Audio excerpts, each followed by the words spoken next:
How you doing, Darius? I'm blessed and highly favored, man. How about yourself? There we go. That's the routine. You've played Deshaun Watson a ton already. You're going to play him a ton in the next couple of years. Are there any things you picked up from him that maybe don't even show up on tape that you've learned that can help? Yeah, of course, man. You've been studying the game a lot. Just going against an opponent that you're very familiar with, knowing his style. You pick up, small tendencies of, that he does, and just asking, you know, John Parks or George Lee, all the stats, things that he does, and stuff like that. So of course, you pick up things, but you don't tell it because then he fits it. So I can't tell you what I found out. Kevin Bone. Darius, when you look back on Sunday and you went back and watched the film, what were your takeaways? We didn't do enough to win the ball game. Level of frustration watching that film? It was very high, man. Very, very high. Especially just being a competitor, man. Especially that first half, man. I feel like we couldn't get a stop, and it sucks. I just feel like, we didn't do a good enough job to, stop the run. And then, if you don't stop the run, that's open up the whole playbook. You don't make one team one-dimensional, and that's what happened. And that's why they were so successful, in the pass game because they did a lot of play action right off the run. So, just we got to stop the run. That's about it, man. The frustration level, it's still there.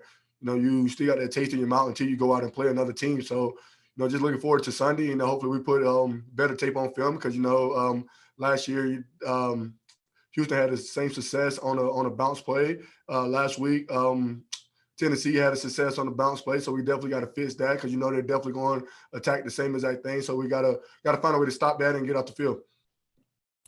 Jamiel. Darius, I asked Justin this last week, and I was curious, do you think teams are using kind of your own speed against you guys? Do they try to do that more often? Are you seeing that more often, I guess, from teams trying to get you flowing one way and then coming back another on, bootlegs or things like that? Of course, I've been like the first year it was all right. Second year it got worse.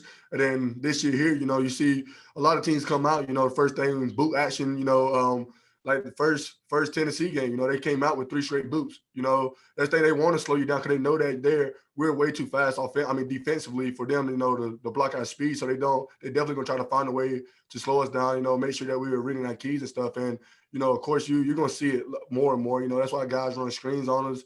That's why they do a lot of RPOs because they want you to slow down, get into the windows. Then they're gonna try to get you to flow over the top, hit the bang gate right behind the linebacker. So you definitely just got to read your keys and make sure that you're doing all the right things and trusting everything that you see because they're definitely trying to slow you down. Compared to other quarterbacks that you faced, how good is Deshaun Watson in that boot game and throwing on the run?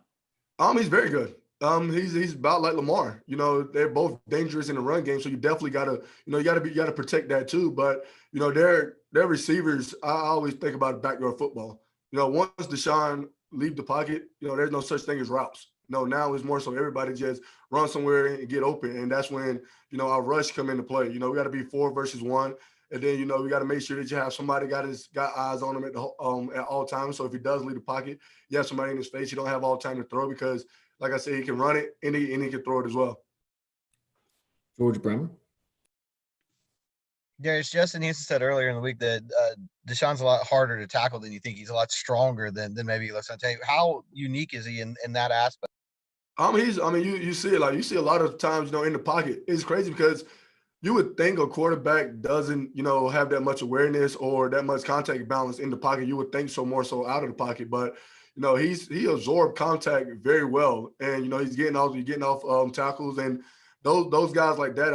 I compare him to like playing against like a Carson Wentz, Big Ben, or Jameis Winston. Someone who's very elusive, and you gotta.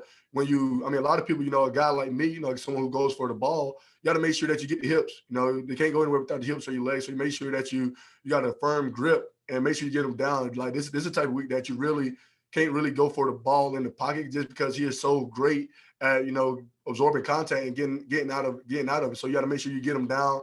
And then, first man in, then the second man just try to go for the ball. Go one more here, Phil B. Hey, Darius. Just wondering how good you feel about Danico Autry being back in the fold. Feels amazing. Danico has been playing some great ball before the situation he was in, and I'm just looking forward, coming back out, and especially him being a dominant force on the field, and when I talk about just playing outside zones or anything, You see it in the Cleveland game. You see it in the first Tennessee game when they try to run plays like that. And Danico's being the dog that he is. Holding the edge, making sure that the ball cuts back. And those are things that you look for with guys like that. Someone who's got motor and very mean, and he has both of that. And it's definitely, I'm happy to see him back. I know he's glad to be back, and just ready to go back out there, and hopefully we can get this thing going in the right direction again.